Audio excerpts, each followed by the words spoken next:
Hello everyone, स्वागत है आप सभी का अपनो एजुकेशन यूट्यूब चैनल पर। आज का क्लास हिस्ट्री से है, जिसमें कि हम लोग ऐतिहासिक काल स्टार्ट करने वाले हैं। इसके पहले के क्लास में हम लोग आदि ऐतिहासिक और प्राग ऐतिहासिक काल के बारे में जानकारी ले चुके थे। ये क्लास हिस्ट्री का क्लास नंबर 5 है। इसके पहले ऑलरेडी 4 क्लास हो चुका है। यदि आप उसको नहीं देखे हैं तो डिस्क्रिप्शन में उसका प्लेलिस्ट मिल जाएगा, आप वहाँ से जाकर उसको वॉच कर सकते हैं। ऐतिहासिक काल की जानकारी हम लोग 3 चीज़ों से इकट्ठा करते हैं: पुरातात्विक, विदेशी यात्री और साहित्य। एक एक करके सभी को आगे हम लोग देखेंगे। साहित्य जो है, इसमें 2 चीज़ आ जाता है, धार्मिक और गैर धार्मिक। आगे इसको और डिटेल से हम लोग देखने वाले हैं। तो सबसे पहले देखते हैं पुरातात्विक। पुरातात्विक चीज़ों में सिक्का आ जाता है, अभिलेख आ जाता है। तो सबसे पहले हम लोग सिक्का को देखते हैं। सिक्का, बहुत तरह के सिक्का का प्रचलन हुआ, जैसे जैसे युग का बदलाव हुआ वैसे वैसे सिक्का का भी बदलाव हुआ।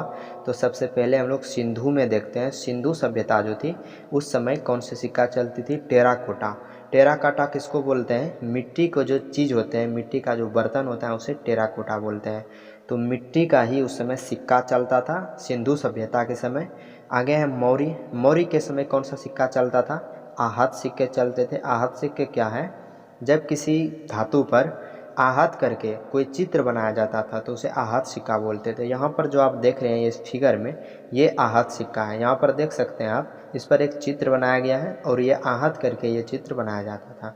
दूसरा सिक्का है पंचमार्क, पंच धातु। और पर्ण, पर्ण किसको बोलते थे? चांदी को। चांदी को क्या बोला जाता था? पर्ण।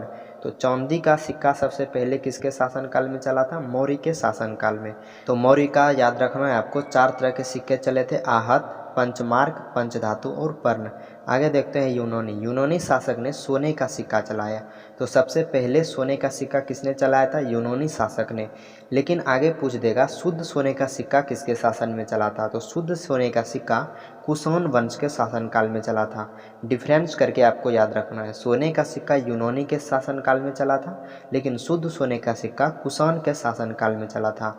आगे देखते हैं गुप्त शासक। गुप्त शासक में सोने का सिक्का चला था, चांदी का सिक्का चला था, मयूर का सिक्का चला था, कौड़ी का सिक्का चला था। लेकिन यहाँ पर सबसे ज़्यादा सोने का सिक्का चला था। उसमें क्या था? यहाँ पर कहीं पर शुद्ध सोने का सिक्का है, सिर्फ सोने का सिक्का है। लेकिन सबसे ज़्यादा सोने का सिक्का चलाने वाले कौन से वंश थे? गुप्त वंश। लेकिन सर्वाधिक होने के कारण यह सिक्का अशुद्ध था, शुद्ध सोने का नहीं था। शुद्ध सोने का सिक्का किसके शासनकाल में चला था? कुषाण वंश के शासनकाल में। इस समय के राजा कौन थे? सोने का सिक्का चलाने वाले राजा थे स्कंदगुप्त। आगे देखते हैं चांदी का सिक्का। चांदी का सिक्का सबसे पहले मौर्य के शासनकाल में चला था, लेकिन शुद्ध चांदी का सिक्का चंद्रगुप्त द्वितीय, गुप्त वंश के ही एक राजा थे चंद्रगुप्त द्वितीय, उसके शासनकाल में चला था। तो डिफरेंस करके आपको याद रखना है, चांदी का सिक्का मौर्य के शासनकाल में चला था, लेकिन शुद्ध चांदी का सिक्का गुप्त के शासनकाल में चला था। मयूर का सिक्का चला था, ये किसने चलवाया था? समुद्रगुप्त ने चलवाया था। और कौड़ी का सिक्का चला था। तो इस 4 तरह के सिक्के गुप्त का भी आपको याद रखने हैं। आगे हैं सातवाहन। सातवाहन वंश में शीशे का सिक्का चला था। शीशा का सिक्का किसने चलवाया था? सातवाहन वंश ने। आगे हैं हुमायूं। हुमायूं में चमड़ा का सिक्का चला था। हुमायूं के शासनकाल में चमड़े का सिक्का चला था। जब आप हुमायूं का स्टोरी पढ़ेंगे तो उसमें देखेंगे कि शहाबुद्दीन जो था एक नाविक था। जब हुमायूं हार कर भाग रहा था भारत से, तो शहाबुद्दीन ने उसको शरण दिया अपने नाव पर और भागने में सहायता की। तो हुमायूं ने उसको 1 दिन राजा बनने के लिए ऑफर किया। तो उस 1 दिन के शासनकाल में ही शहाबुद्दीन ने चमड़े का सिक्का चलाया और वो इतिहास में प्रसिद्ध हो गए। तो चमड़े का सिक्का किसके शासनकाल में चला था? हुमायूं के शासनकाल में। आगे है शेरशाह। शेरशाह भी एक महान राजा था, इसके बारे में भी हम लोग आगे पढ़ेंगे। शेरशाह ने 3 तरह के सिक्के चलाए थे: दाम, रुपया और असरफी। दाम गरीब के लिए था, रुपया मध्यम वर्ग के लिए था और असरफी अमीर के लिए था। वही रुपया जो अभी हम लोग उपयोग करते हैं, किसके शासनकाल में सबसे पहले चला था? शेरशाह के शासनकाल में। दाम अभी भी कहीं कहीं पर आप लोग देखे होंगे, बहुत लोग बोलते हैं इसका कितना दाम है, तो ये शेरशाह के द्वारा ही चलाया गया था। आगे हम लोग देख लेते हैं अभिलेख के बारे में। अभिलेख किसको बोलते हैं? जब किसी कठोर वस्तु पर कोई चीज़ लिखी जाती है तो उसे अभिलेख बोलते हैं।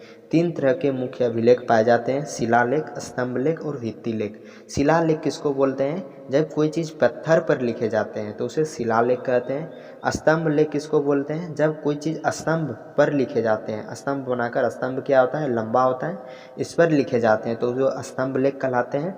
और एक है भित्तिलेख, जब कोई चीज़ दीवार पर लिखे जाते हैं तो उसे भित्तिलेख कहते हैं। भारत में सबसे पहले अभिलेख लिखने की जो परंपरा है वो अशोक ने चालू किया था। भारत में सबसे पहले अभिलेख लिखने की परंपरा किसने चालू किया था? अशोक ने चालू किया था। और अभिलेख के बारे में हम लोग आगे जब राजवंश आएगा, एक एक राजवंश में कौन कौन से अभिलेख कौन से वंश द्वारा चलाया गया था, कौन से राजा द्वारा चलाया गया था, तो हम आगे उसको देखेंगे, जिससे आपको याद रखने में आसानी होगा। अभिलेखों का अध्ययन क्या होता है? अभिलेखों का अध्ययन एपिग्राफी कहलाता है। अभिलेखों का अध्ययन एपिग्राफी कहलाता है। आगे देखते हैं विदेशी यात्री के बारे में। विदेशी यात्री में सबसे पहले यूरोपीय यात्री को देख लेते हैं। यूरोपीय यात्री बहुत सारे हैं। एक है हेरोडेटस। हेरोडेटस जो थे ये हिस्ट्री का जनक, इसी को बोलते हैं हेरोडेटस। इसने हिस्टोरिका नामक बुक लिखा है। हेरोडेटस ने हिस्टोरिका नामक बुक लिखा है, इसे हिस्ट्री का जनक भी बोलते हैं। दूसरा है प्लिनी। प्लिनी के द्वारा नेचुरल हिस्ट्री बुक लिखा गया है। प्लिनी ने कौन सा बुक लिखा है? Natural history. दोनों को याद रखना, हिस्टोरिका हेरोडेटस और नेचुरल हिस्ट्री प्लिनी। आगे है एक book Periplus of the Erythraean Sea. इस बुक में बंदरगाहों और व्यापारों के बारे में चर्चा है। पेरिप्लस ऑफ द इरिथ्रियन सी, इसमें बंदरगाह और व्यापार के बारे में चर्चा है, लेकिन इसके लेखक अज्ञात हैं। इसके लेखक के बारे में पता नहीं है, लेकिन ये बुक बहुत फेमस है, पेरिप्लस ऑफ द इरिथ्रियन सी। आगे का बुक है ज्योग्राफिका। ज्योग्राफिका किसके द्वारा लिखा गया था? टॉलमी के द्वारा लिखा गया था। आगे देखते हैं मार्को पोलो। मार्को पोलो ने चीन की यात्रा नामक बुक लिखा, और ये कहाँ से आए थे? इटली से आए थे। मार्को पोलो इटली के रहने वाले थे। इसका बुक का नाम क्या है? चीन की यात्रा। आगे है मेगास्थनीज। मेगास्थनीज के बुक का नाम है इंडिका। इसके बुक में मगध के राज सिंहासन के बारे में, मगध साम्राज्य के बारे में विस्तृत चर्चा है। आगे हैं डायमेकस। डायमेकस कौन थे? सीरियन नरेश आंतियोकस का राजदूत। सीरियन नरेश आंतियोकस का राजदूत। ये किसके राज दरबार में आया था? बिंदुसार के राज दरबार में आया था। तो डायमोकस आपको ध्यान में रखना है। आगे है डायनोसियस। डायनोसियस कौन थे? मिस्र नरेश टॉलमी फिलेडेल्फस का राजदूत। टॉलमी फिलेडेल्फस का राजदूत। ये किसके दरबार में आया था? अशोक के दरबार में आया था। तो सबको आपको ध्यान में रखना है। मार्को पोलो का कौन सा बुक है? चीन की यात्रा। मेगास्थनीज का कौन सा बुक है? इंडिका। डायमेकस बिंदुसार के राज दरबार में आया था, और डायनोसियस अशोक के राज दरबार में आया था। आगे देख लेते हैं चीनी यात्री के बारे में। चीनी यात्री में कौन कौन से हो जाते हैं? फाहियान, हुएनसांग, इत्सिंग और संयुगन। तो फाहियान किसके दरबार में आया था? चंद्रगुप्त द्वितीय के राज दरबार में। कब? 399 ईस्वी में। चंद्रगुप्त द्वितीय के राज दरबार में 399 ईस्वी में। इसके बुक का नाम है फोक यूकी। फाहियान के बुक का नाम क्या है? फोक यूकी। इसके बुक में मध्य प्रदेश राज्य के बारे में चर्चा है। फाहियान के बुक में मध्य प्रदेश राज्य के बारे में चर्चा है। तो फाहियान कब आया था? 399 ईस्वी में, चंद्रगुप्त द्वितीय के राज दरबार में। इसके बुक का नाम है फोक यूकी, और इसके बुक में मध्य प्रदेश राज्य के बारे में चर्चा है। दूसरा है हुएनसांग। हुएनसांग कब आया था? 629 ईस्वी में, हर्षवर्धन के राज दरबार में। हुएनसांग कब आया था? 629 ईस्वी में, हर्षवर्धन के राज दरबार में। इसके बुक का नाम है सियूकी। इसके बुक का नाम क्या है? सियूकी। इसे यात्रियों का राजकुमार कहते हैं। देखते हैं आगे, इसे यात्रियों का राजकुमार किस लिए कहते हैं। इसने अपने सियूकी बुक में नालंदा विश्वविद्यालय के बारे में चर्चा की है, और ये बौद्ध धर्म के अनुयायी भी थे। इसने नालंदा विश्वविद्यालय में बहुत तरह की शिक्षा ली, और यह 15 वर्षों तक भारत में रहा। कितने वर्षों तक? 15 वर्षों तक भारत में रहा। इसके बुक में 138 देशों की चर्चा है। इसके बुक जो है सियूकी, इसके बुक में 138 देशों की चर्चा है। इसके जो समय के आचार्य थे नालंदा विश्वविद्यालय के आचार्य थे, वो कौन थे? शीलभद्र। आचार्य कौन थे? शीलभद्र। तो ध्यान में रखना है आपको। हुएनसांग कब आए थे? 629 ईस्वी में। बुक का नाम सियूकी, हर्षवर्धन के राज दरबार में आए थे। इसे ही यात्रियों का राजकुमार कहते हैं। आगे देखते हैं इत्सिंग के बारे में। इत्सिंग 673 ईस्वी में आया था। इत्सिंग भी बौद्ध धर्म के अनुयायी थे, और इसने अपने साथ में 400 त्रिपिटक बुक का कॉपी कॉपी मतलब उसका जो फोटो कॉपी होता है वो चीन ले गए थे। 400 त्रिपिटक बुक कॉपी अपने साथ चीन ले गए थे। तो इत्सिंग के बारे में भी देख लिए, इत्सिंग 673 ईस्वी में आया था और इसने 400 त्रिपिटक का कॉपी अपने साथ ले गए थे। ये कौन थे? एक बौद्ध यात्री थे। आगे हैं संयुगन। संयुगन भी बौद्ध धर्म के अनुयायी थे। ये 518 ईस्वी में भारत आए थे। कब आए थे? 518 ईस्वी में। तो देख लिया सभी को, फायन, ह्वेनसांग, इत्सिंग और संयुगन। आगे देखते हैं मुस्लिम यात्री। मुस्लिम यात्री कौन से प्रायद्वीप से आए थे? अरब प्रायद्वीप से आए थे। मुस्लिम यात्री अरब प्रायद्वीप से आए थे। यदि आप मैप का क्लास कर रहे होंगे तो आप वहाँ पर अरब प्रायद्वीप को देखे होंगे। अरब प्रायद्वीप में ज़्यादा मुस्लिम लोगों की अधिकता है। देखते हैं अरब प्रायद्वीप के कौन कौन से यात्री हैं। सबसे पहला है अलबरूनी। अलबरूनी का जो बुक है वो है किताब उल हिंद। अलबरूनी का जो बुक है क्या है? किताब उल हिंद। अलबरूनी का बुक क्या है? किताब उल हिंद। दूसरा है अलमसूदी। अलमसूदी ने अपने किताब में भारतीय मानसून की चर्चा की है और इसके बुक का नाम भी क्या है? भारतीय मानसून। अलमसूदी के बुक का नाम क्या है? भारतीय मानसून। तीसरा है अब्दुल रज्जाक। ये कृष्णदेव राय के राज दरबार में आए थे। इसके बुक का नाम है मतला ए हासेन। मतला ए हासेन। अब्दुल रज्जाक की बुक का क्या नाम है? मतला ए हासेन। अगला है Ibn Battuta. Ibn Battuta Muhammad bin Tughlaq के राज दरबार में आए थे।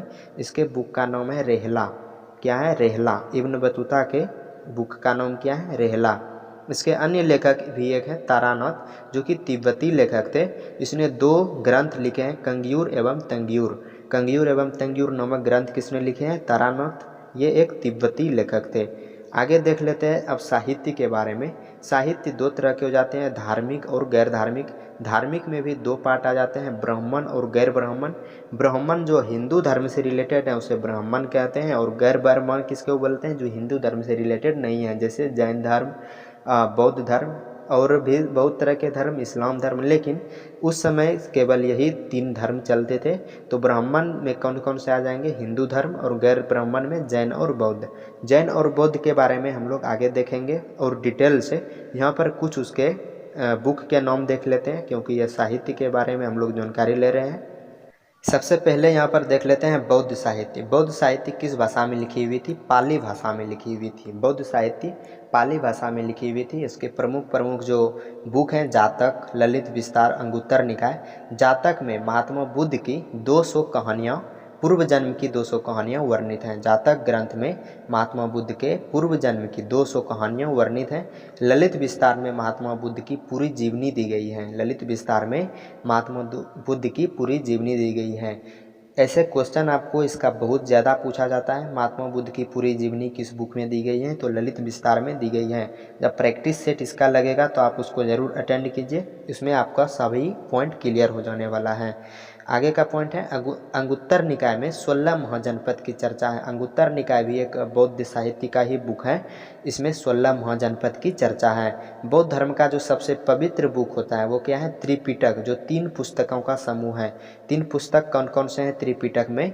सबसे पहला हो जाता है सूत पिटक, दूसरा विनय पिटक और तीसरा अधिम्य पिटक। तो इस तीनों को मिलाकर क्या बोलते हैं हम लोग? त्रिपिटक इसको बोलते हैं। सूत पिटक सबसे बड़ा है और इसे इंसाइक्लोपीडिया भी कहते हैं। सूत पिटक सबसे बड़ा है और इसे इंसाइक्लोपीडिया भी कहते हैं। दूसरा है विनय पिटक, यह सबसे छोटा है और इसमें बौद्ध धर्म में कैसे प्रवेश की जाती है उसकी चर्चा है। विनय पिटक में बौद्ध धर्म में हम लोग कैसे प्रवेश करेंगे उसकी चर्चा है। और तीसरा है अधिम्य पिटक। अधिम्य पिटक में बौद्ध धर्म के जो दार्शनिक हुए हैं उसके विचारों की चर्चा है। तो तीनों पिटक को ध्यान में रखना है आपको, सूत पिटक, विनय पिटक और अधिम्य पिटक। यहाँ पर आप उसको बुक को देख सकते हैं। आगे हम लोग गैर धार्मिक बुक के भी बारे में जान लेते हैं। इसके जो प्रमुख प्रमुख बुक हैं, अर्थशास्त्र, राजतरंगिणी, चचनामा, अष्टाध्याय, गार्गी संहिता, सभी के बारे में देखते हैं। अर्थशास्त्र के लेखक कौन थे? चाणक्य। चाणक्य कौन थे? चंद्रगुप्त मौर्य के जो गुरु थे वो कौन थे? चाणक्य। अर्थशास्त्र में मौर्य राजवंश के बारे में चर्चा की गई है। अर्थशास्त्र में क्या है? मौर्य राजवंश के बारे में चर्चा की गई है। इसके लेखक कौन है? चाणक्य। आगे है राजतरंगिणी। राजतरंगिणी के लेखक हैं कल्हण। और राजतरंगिणी में कश्मीर का इतिहास के बारे में चर्चा की गई है। कश्मीर का इतिहास के बारे में किसमें चर्चा की गई है? राजतरंगिणी में। इसके लेखक कौन है? कल्हण। आगे है चचनामा। चचनामा के लेखक हैं अली अहमद। और इस चचनामा में अरबों का जो सिंध विजय है उसका पूरा वृत्तांत दिया गया है। चचनामा के लेखक कौन है? अली अहमद, और इस बुक में अरबों के सिंध विजय का वृत्तांत दिया गया है। आगे है अष्टाध्यायी। अष्टाध्यायी के लेखक कौन है? पाणिनि। अष्टाध्यायी के लेखक कौन है? पाणिनि। इसमें मौर्य युगीन राजनीतिक अवस्था एवं उसके पहले का जो इतिहास है उसके बारे में चर्चा है। मतलब मौर्य युग के जो राजनीतिक अवस्था थे उस समय के कैसे राजनीतिक अवस्था थे, उसके पहले के भी राजनीतिक अवस्था के बारे में इसमें चर्चा है। किसमें? अष्टाध्याय में। इसके लेखक कौन है? पाणिनि। और आगे है गार्गी संहिता। गार्गी संहिता का लेखक है कात्यायन। ये पूछा हुआ क्वेश्चन है। गार्गी संहिता का लेखक क्या है? कात्यायन। और ये इसमें जो है यवन आक्रमण के बारे में चर्चा की गई है। तो सभी गैर धार्मिक बुक को आपको ध्यान में रखना है। अर्थशास्त्र के लेखक चाणक्य, राजतरंगिणी के लेखक कल्हण, चचनामा के लेखक अली अहमद और अष्टाध्यायी के लेखक पाणिनि और गार्गी संहिता के लेखक कौन है? कात्यायन। तो सभी को आपको ध्यान में रखना है यहाँ पर। तो त्रिपिटक के बारे में भी हम लोग देख लिए। यहाँ पर सब कुछ कंप्लीट हो जाता है। अब हम लोग एक चीज़ यहाँ पर छूट रहा है, जो धार्मिक था, धार्मिक बुक। यहाँ पर हम गैर ब्राह्मण का जो बुक था जैन और बौद्ध, उसके बारे में भी हम लोग देख चुके हैं। लेकिन ब्राह्मण का जो बुक है, ब्राह्मण साहित्य में जो वेद आ जाते हैं, पुराण आ जाते हैं, ये सभी को हम लोग नेक्स्ट क्लास में देखेंगे। तो उसके लिए चैनल को कर देना होगा आपको सब्सक्राइब। मिलते हैं नेक्स्ट वीडियो लेक्चर में। Thank you. जय हिंद।